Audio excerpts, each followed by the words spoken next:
Bonsoir à tous, vous êtes sur Radio Sensation Normandie. C'est l'heure de votre émission du vendredi, l'immobilier en question. Troisième et dernière partie qui concerne les successions, les donations, comment s'y préparer. Toujours avec moi deux professionnels pour m'accompagner dans cette émission.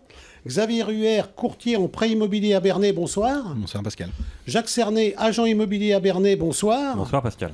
Alors avant de démarrer dans le vif du sujet, messieurs, étant donné que vous êtes implantés en plein centre-ville de Bernay, vous avez vu dernièrement que nous avons une nouvelle offre de stationnement dans les rues de Bernay. Alors en tant que commerçant, ma question est la suivante. Qu'en pensez-vous, Xavier ? Elle me convient très bien. Depuis quelque temps, il y a de la place devant les vitrines, les gens circulent plus, les places se libèrent plus vite. Moi, ça me va bien comme c'est. Jacques ? Eh bien, moi je constate aussi une très grande disponibilité des places, ce qui peut être très pratique effectivement et pour la clientèle et pour les commerciaux qui ne restent jamais très longtemps à la place mais qui ont parfois besoin de repasser à l'agence pour entre deux visites. Donc pour nous c'est très pratique, c'est un gain de temps. Oui, parce qu'en fait, on a du stationnement réglementé en zone bleue, c'est-à-dire que ça va de 0h30, je crois, à 1h30. Exactement, selon les rues où on va se garer, ou une demi-heure gratuite, ou 1h30 gratuite, et puis après en périphérie, du stationnement gratuit. Sachant que le stationnement payant, j'ai l'impression, a diminué quand même sur les places. Il y en a moins qu'avant, on va dire. Oui. Est-ce que également, puisqu'on est dans la sécurité routière, on va en profiter un petit peu, vous avez remarqué également qu'on n'a plus de feux tricolores à deux pas des studios de Radio Sensation. Est-ce que c'est un bien pour la circulation ou pas ? Au jour d'aujourd'hui, si les gens font attention à la priorité, il n'y a pas plus de bouchons qu'autre chose, ça circule même plutôt mieux. Après, voilà. C'est vrai que ça fluidifie sur la journée. C'est un peu compliqué aux horaires de ramassage scolaire quand il y a tous les bus qui sont stationnés là et on ne voit pas ce qui arrive de la droite du coup. Mais sinon, le reste de la journée, c'est pas mal. Bien, écoutez, on va rentrer dans le vif du sujet pour la troisième et dernière partie de notre émission sur les donations. Donc, on en a déjà beaucoup parlé, bien sûr, mais j'aimerais savoir, on a dit qu'il fallait préparer sa succession, faire des donations si c'est possible. Comment est-ce que Jacques, en tant qu'agent immobilier, vous pouvez, quand vous avez un client, des clients, conseiller ou tout du moins expliquer comment on peut éventuellement préparer ça est-ce qu'il y a des sociétés avec lesquelles, par exemple, avec des enfants, on peut monter des sociétés pour l'avenir de la succession, etc. Alors, effectivement, ça va dépendre à partir de quel moment on veut préparer sa succession. Mais une chose est certaine, c'est qu'on y arrive forcément un jour. Mais on avait dit effectivement que plutôt est mieux, même si on est jeune, très jeune, ça ne fait pas mourir. Il faut préparer sa succession avant de mourir, ce qui est beaucoup plus simple. Donc il existe soit effectivement, ça va dépendre de l'importance du patrimoine, mais des possibilités de monter ce qu'on appelle des SCI, des sociétés civiles immobilières, qui vont permettre de faire une transmission de patrimoine par part et permettre de limiter certains droits de succession et qui permettent de garder aussi un patrimoine. Après, il y a des spécificités sur chacune des SCI parce que ce qui va vous faire un avantage fiscal d'un côté, si la SCI revend le bien selon son montage, ne sera pas forcément un avantage fiscal de l'autre. C'est ça, on peut dire que chaque cas est particulier en fait. C'est ça. D'où l'intérêt que vous aviez annoncé la dernière fois, c'est-à-dire, oui, on est là, nous les agents immobiliers, nous les courtiers, pour donner les grandes lignes, mais après, il faut se rapprocher de son notaire, quoi. Complètement, son notaire ou son gestionnaire de patrimoine, parce que nous n'avons pas accès à la totalité des éléments de la personne qui va nous demander conseil. En cas de deux personnes non mariées, Xavier, est-ce que vous avez non pas une société, mais est-ce qu'il y a une possibilité d'acheter avec deux personnes sans qu'elles soient mariées ? Comment vous appelez ça ? En indivision, on achète en indivision quand on est en concubinage, mais aussi on peut acheter en indivision avec son père, son frère, peu importe. Deux personnes qui sont totalement étrangères, qui veulent faire un investissement en commun sans s'embêter avec des démarches de SCI, etc., c'est pas une bonne solution à mon avis, mais ça peut se faire. On peut aussi l'acheter en indivision. C'est selon l'apport de chacun. Si on met à peu près le même apport, on achète la maison à 50% chacun. C'est comme une entreprise, on achèterait 50% des actions. Ça revient au même. Est-ce que vous pouvez nous rappeler, Jacques, quelles sont les bases de calcul ? Alors rapidement, on ne va pas trop rentrer dans les détails, mais quelles sont les bases de calcul lorsqu'il y a succession ? Alors, ce qui est la succession, vous avez un abattement par successeur de 100 000 euros déjà, mais au-delà de cette base de calcul, vous allez avoir une imposition. La plus forte imposition, c'est pour les gens qui ne sont pas des héritiers directs, où on va avoir 60% au niveau des droits de succession. Après, je crois qu'on doit être à 30%, je crois, quelque chose comme ça.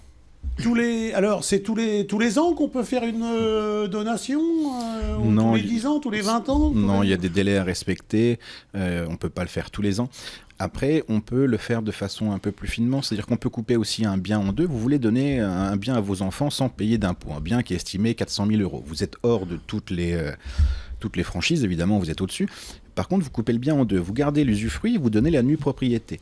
Selon votre âge, si vous êtes encore assez jeune, moins de 60 ans, la nue propriété ne vaut quasiment rien.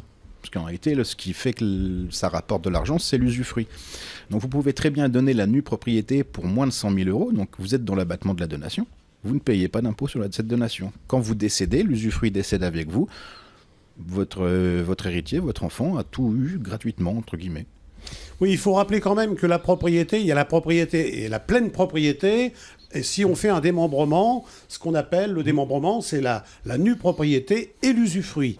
Et l'intérêt, c'est de garder l'usufruit. Et là, l'intérêt, c'est que les enfants sont obligés d'attendre le décès du deuxième parent pour pouvoir jouir de la totalité de ses biens, c'est ça? C'est ça, c'est tout à fait ça. Et la nue propriété, comme elle ne vaut pas grand-chose, tant que vous êtes relativement jeune, c'est pour ça que la succession, comme on disait tout à l'heure, il faut la préparer le plus tôt possible. Cette partie-là, plus on va être jeune, moins cette nue propriété aura de valeur. Voire quasiment quelques milliers d'euros, moins de 10 000 euros pour un bien à 400 000 si vraiment vous le faites jeune. C'est ça. Donc on peut conseiller à nos auditeurs quand même que le plus tôt possible est le mieux. Oui. Hein, de même qu'un couple marié, donation entre époux réciproque. Oui. Ça, c'est les bases. On se marie à 25-30 ans. Ça coûte 200 euros, vous nous l'aviez rappelé, Jacques. Il faut partir dessus. La transmission d'une entreprise, est-ce que c'est spécial, ça? Ou il y a des abattements un peu plus conséquents?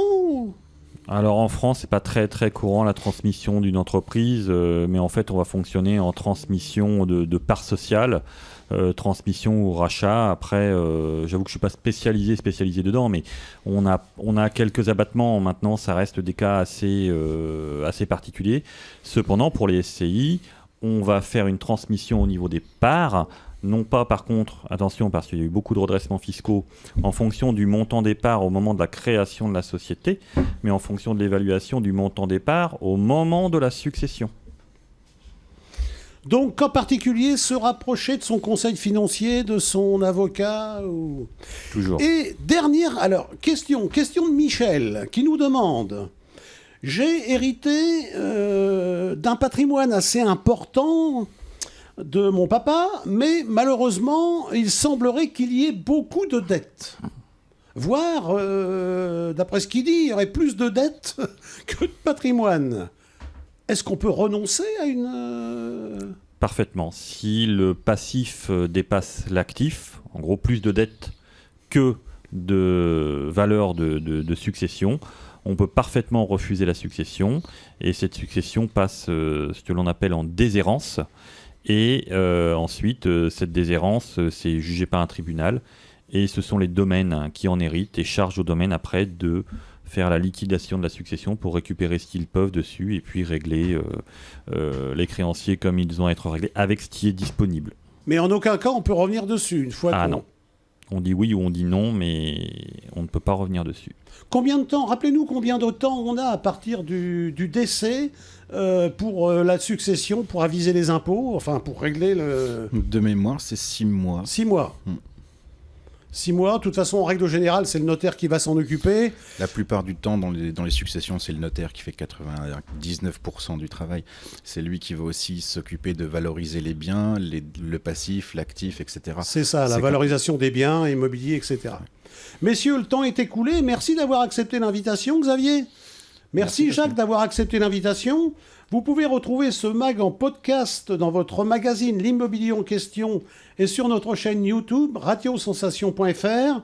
Donnons-nous rendez-vous vendredi prochain après le Flash Info régional pour un nouveau mag immobilier qui sera consacré aux arnaques immobilières qui proviennent des sites, des réseaux sociaux, etc. Je vous souhaite une très belle soirée en écoutant Radio Sensation.